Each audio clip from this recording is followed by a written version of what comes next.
राम जी से भाषण दिलाता है तो उनको तकलीफ इसलिए भी नहीं होनी चाहिए तो हम तो इंडिया गठबंधन है, वो भी हमारे हैं, ये भी हमारे हैं और हम भी उनके हैं, तो किसी को तकलीफ होनी ही नहीं चाहिए। इंडिया गठबंधन मजबूत गठबंधन है तो उसके हमारे कांग्रेस के बाड़मेर के सांसद है उमेदवार राम जी। ये लिखने वाले की गलती है, मेरी थोड़ी है भाई साहब। मेरे को तो जनता दिख जाए, ये माइक आ जाए, सुनने वाला हो, फिर डोटासरा तो दूसरी तरफ देखता ही नहीं है। जो लिख के दे दिया वो नाम मैंने बोल दिए, किसी का रह गया हो तो मैं माफी चाहता हूं। अब देखो, भाषण तो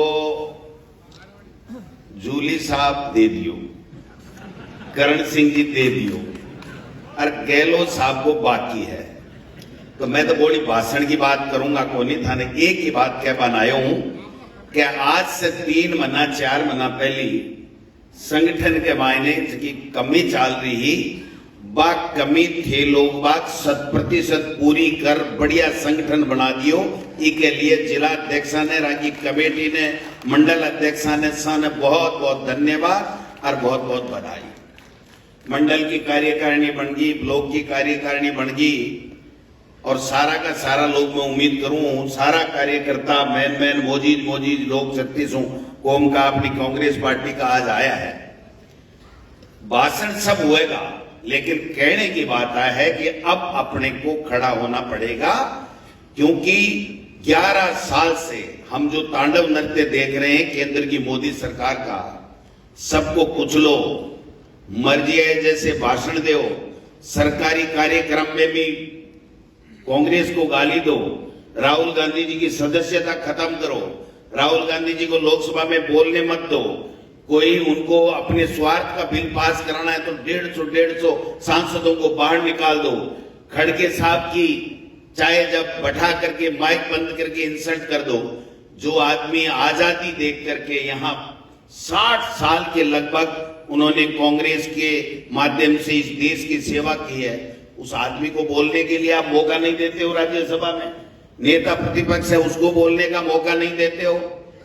आप हमेशा केवल कुचलने की बातें करते हो, कांग्रेस को गाली देते हो। कोई पूछे कि 11 साल हो गए तुमको सत्ता में आए मोदी जी, विदेशों में घूम रहे हो और हमारी विदेश नीति को आप बताते थे कि आपकी क्या विदेश नीति है, एक के बदले 10 सर लाने चाहिए, पाकिस्तान को लाल आंख दिखानी चाहिए, और जब पाकिस्तान कोई आतंकवाद फैलाए तो अमेरिका में जाके गिड़गिड़ाना नहीं चाहिए। ये बातें करते थे कि नहीं करते थे? आज क्या हुआ? पहलगांव में क्या हुआ? पुलवामा में क्या हुआ था? आज सीज फायर ट्रंप करवा रहा है, देश का प्रधानमंत्री एक वर्ड नहीं बोल पा रहा है। मुझे तो प्रभु की धरती पे जाना है। अब प्रभु की धरती 11 साल से झेल रही है मोटियार करने, अब लंबो को नहीं झेलेगी, ये 4 साल तो हमारे बस में नहीं है। लेकिन सवाल ये है कि आपने 11 साल, तीसरा शासन है मोदी जी, किया क्या? आपने किसान की आमदनी 2022 में दुगुनी करनी थी और जिस दिन दुगुनी की डेट आई उस दिन किसानों को दिल्ली के सड़क के ऊपर सुला दिया। 15 महीने तक 700 किसान शहीद हो गए। आपने कीले बिछा दी, आतंकवादी कह दिया, क्या क्या नहीं कहा आप बताइए। ये किसान की आमदनी दुगुनी कर दी आपने। बेरोजगार युवाओं का देश है, युवाओं का देश है, और ये कहते कहते खुद ही विदेशी मशरूम खा के और युवा हो गए, हमारे युवा बूढ़े हो गए समय से पहले, है कि नहीं? तो सवाल ये है कि इन्होंने किया क्या? नोटबंदी की, किसी के फायदा हुआ? और भाई साहब और तो कोई किया सो किया, देखा जाएगा, भुगत लेंगे। लेकिन हमारे राजस्थान का तो पार्टियां ही साफ कर दिया। एक पर्ची ऐसी आई कि पता ही नहीं करना क्या है, बोलना क्या है। उनको रात को 2 बजे 2:30 बजे तो ये होता है कि क्या वो मुख्यमंत्री बन गया? भाई साहब बन गए, आप हमारे भी मुख्यमंत्री हो, आप थोड़ा बाहर निकलो, अपना फैसले करो। आज पंचायत राज का चुनाव क्यों नहीं हो रहा है? 5 साल हो गए, 6 साल हो गए। नगर निकाय का चुनाव क्यों नहीं हो रहा है बताओ? गंगानगर का उपचुनाव जिला प्रमुख का क्यों नहीं हो रहा है? भरतपुर का चुनाव क्यों नहीं हो रहा है? कल सरदार शहर में कैसे वो एडीएम बीमार हो गया? अरे एडीएम बीमार नहीं हुआ है, ये तुम्हारी सोच बीमार हो गई है। इस सोच के कारण से कि हमें क्या फर्क पड़ता है, हम नहीं कराने देंगे। ऐसे ऐसे कारनामे हो गए। आप बताओ, भरतपुर का गृह जिला है और 1.5 साल बाद में जिला प्रमुख का चुनाव नहीं करवा रहे। और मैं इस जोधपुर की धरती पे कह के जा रहा हूं, मुख्यमंत्री जी मेरी बात सुन रहे हो तो आप जोधपुर और गंगानगर का जिला प्रमुख का चुनाव करा दो, नानी याद आ जाएगी कि क्या होता है क्या नहीं होता है। सवाल क्या तमाशा बना रखा है। अधिकारियों को 6-6 घंटे तक बंधक बना के सीएमआर में बैठा लेते हैं और फिर कहते हैं कि मुख्यमंत्री जी, डोटासरा जी, गहलोत जी ट्वीट क्यों करते हैं। अरे हम ट्वीट तो लखन के करते हैं, आप तो ट्वीट भी लखन के नहीं कर सकते। अपने खुद के ट्वीट में अधिकारी माथा पकड़े रहते हैं, वो फोटो तो नहीं डालनी चाहिए ना। अगर मान लो ये 2 भाई सो रहे हैं, अब तो उठ गए, तो अगर मान लो इनकी फोटो डाल दो तो मेरी बेवकूफी है ना, दूसरे की थोड़ी है। कि साहब डोटासरा भाषण दे रहा था, 2 आदमी सो रहे थे, तो या तो मेरे में इतनी ऊर्जा होनी चाहिए कि मैं इनको जगा दूं, मैंने जगा दिया, और या फिर वो फोटो नहीं डालनी चाहिए। इतनी सी बात है, इसके अलावा कुछ भी नहीं। इसलिए भाइयों, बात एक ही है, इनकी कमी ढूंढो, लेकिन इनकी कमी के साथ साथ हमारी कमी भी ढूंढो। जब तक हम हमारी कमियां नहीं ढूंढेंगे तब तक ये इस देश से अंग्रेज जितनी मुश्किल से गए थे उतनी मुश्किल से ये जाने वाले हैं। क्योंकि अंग्रेजों की नीति और भारतीय जनता पार्टी और आरएसएस की नीति में कोई अंतर नहीं है। किताब इधर से देख लो चाहे इधर से देख लो, कलर अगर ऊपर जिल्द का लाल है तो लाल ही दिखाई देगा, नीला है तो नीला ही दिखाई देगा। इन्होंने हर बार कभी धर्म के नाम पे, कभी जाति के नाम पे, कभी दूसरे क्षेत्रवाद के नाम पे इस तरीके की लड़ाइयां करवा करके, आपस में भ्रमित करके, झूठ बोल बोल के, ये तो पता ही नहीं 1.5 साल से क्या कर रहे हैं। मैं तो एक दिन मेरी टीम को कह रहा था, यार पता तो लगाओ इन्होंने क्या क्या अभियान चलाए। तो कोई गंगेर, कोई पेड़, कोई गोमाता, पता नहीं क्या क्या नाम से अभियान चलाते हैं। इनको खुद को याद नहीं है अभियान कहां से आते हैं। रात को दिल्ली से आता है और सुबह जाकर के जिलों में खड़े हो जाते हैं, कुछ भी काम नहीं करते हैं। ये काम नहीं करते, इनकी चलती नहीं, ब्यूरोक्रेसी हावी है, भ्रष्टाचार व्याप्त है। लेकिन इतना केवल कहने मात्र से काम हमारा नहीं चलने वाला है।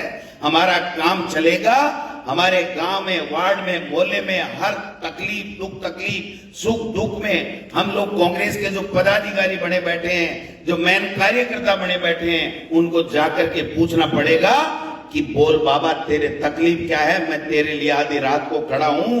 जब तक आप गांव और ढाणी में जाकर के लोगों को जगाएंगे नहीं, लोगों के सुख दुख में भागीदार नहीं बनेंगे, इनकी जो सच्चाई है उसको उजागर नहीं करेंगे, कांग्रेस ने क्या योजनाएं लेकर के किस प्रकार से 5 साल में हमने क्या क्या काम किए थे, उन कामों की, उन योजनाओं की क्या दुर्गति हो रही है, ये बात अगर हम नहीं बताएंगे तो सफलता नहीं मिलने वाली है। मैं सच्चे मन से कह रहा हूं, मेरे को ज्यादा पढ़ाव की बातें आती नहीं है और इसीलिए मैं तो तकलीफ पाता हूं ज्यादातर, क्योंकि मैं सीधा सच कह देता हूं। ये जितने मंच पे बड़े नेता बैठे थे उनसे गहलोत साहब 4-4, 5-5 बार लड़ लिया हूं, आपको शिकायत भी कर दी होगी इन्होंने कि डोटासरा जी का फोन आता है, मंडल बनाओ, कार्यकारिणी बनाओ, लोगों के बीच में जाओ।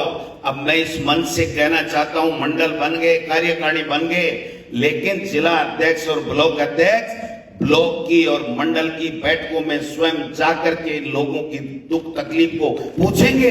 अगर नहीं पूछेंगे तो वो मंडल अध्यक्ष, वो ब्लॉक अध्यक्ष, वो जिला अध्यक्ष गोविंद डोटासरा और राहुल गांधी और खड़गे साहब की टीम में नहीं रहेगा, ये मैं कहना चाहता हूं। अगर हम जोधपुर से और सीकर से और अलवर से अगर शुरुआत नहीं कर सकते तो फिर हमें भाषण देने का कोई अधिकार नहीं है।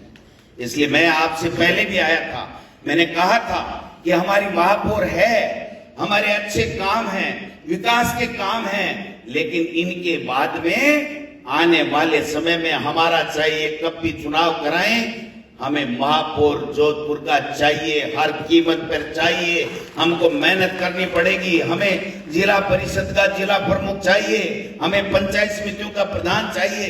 मेरी एक बात समझ में नहीं आ रही है कि हमारे लोग मान लो जीत गए चाहे हार गए, जब राज नहीं है तो इतना काय में हम व्यस्त हो रहे हैं कि हम हमारे लोगों के बीच में ही नहीं जा पा रहे हैं।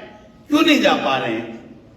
तो इसलिए ये काम करना पड़ेगा। ऐसे बातें करने से, केवल मोदी के खिलाफ भाषण दे दिया, भजनलाल के खिलाफ भाषण दे दिया, इससे अकेला काम नहीं चलने वाला है। मेरा करबद्ध आपसे निवेदन है, अगर इस देश से प्यार करते हो, लोकतंत्र से प्यार करते हो, खड़गे और राहुल गांधी से प्यार करते हो, अशोक गहलोत से प्यार करते हो, इनकी 50 साल की सेवा से प्यार करते हो, तो उठ खड़े हो जाओ और गांव और ढाणी में जाकर के अलग जगह तो कि आने वाले समय में हर चुनाव में कांग्रेस जीतेगी और भारतीय जनता पार्टी को हम भगाएंगे। अगर ऐसा हमने कर दिया तब तो यहां बैठ करके बड़ी बड़ी बातें, आप बताओ कितना बड़ा भवन है, जयपुर में भी नहीं है इतना बड़ा ऑडिटोरियम, और इनकी हिम्मत देखो कि 3 बार का मुख्यमंत्री जिसने अपने विजन से इस प्रदेश को इतना आगे ले गए, इतने बड़े बड़े इंफ्रास्ट्रक्चर खड़े कर दिए, इतनी बड़ी जन सुविधा खड़ी कर दी, जिले बना दिए, संभाग बना दिए, तहसील बना दी, सड़कें बना दिया, ब्रिज बना दिया, पानी ले आए, रेल ले आए, पता नहीं कितना काम कर दिया। इनको खुद को याद नहीं होगा, अगर ये किताब लिखने लगे तो 200-400 किताबें भी लिख दे केवल जोधपुर के लिए, और उसके बावजूद हमको ये कहना पड़े कि हम लोग यहां से नहीं जीत पाए, हमको ये कहना पड़े कि हमारा इतनी योजनाओं के बावजूद हमारा राज चला गया।